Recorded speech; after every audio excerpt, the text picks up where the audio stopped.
जो उच्च कोटि का प्रेम होता है वो नेत्रों से बात करते हैं।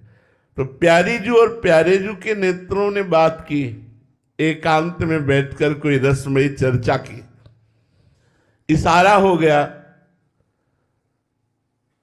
बातचीत में। सब खोए हुए थे, इतने में ठाकुर जी अंतर्ध्यान हो गए। ये ब्रज लीला के अंतर्गत की बात है। निकुंज में तो ऐसी सामर्थ्य नहीं है कि अंतर्ध्यान हो, ये निकुंज में नहीं है।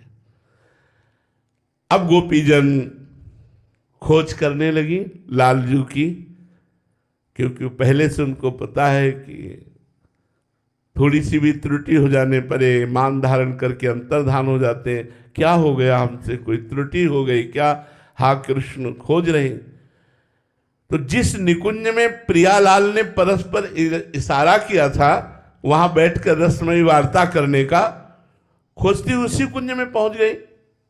लालजू ने देखा कि सब गोपीजन आ गए, अभी प्रियाजू तो आए नहीं, तो उन्होंने दो भुजाएं और बढ़ा ली। आपको चातक की बात कहते हैं, दो भुजाएं बढ़ा ली।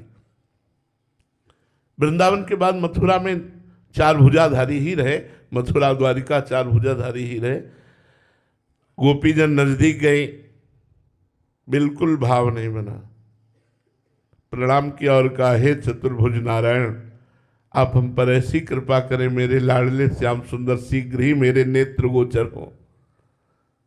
वही श्याम सुंदर केवल दो भुजा बढ़ा ली तो गोपीजनों का प्रेम गुप्त हो गया और कहा, हे नारायण, हे हरि, आप कृपा करो और मेरे लाडले श्याम सुंदर मेरे नेत्र गोचर हो, और चली गई।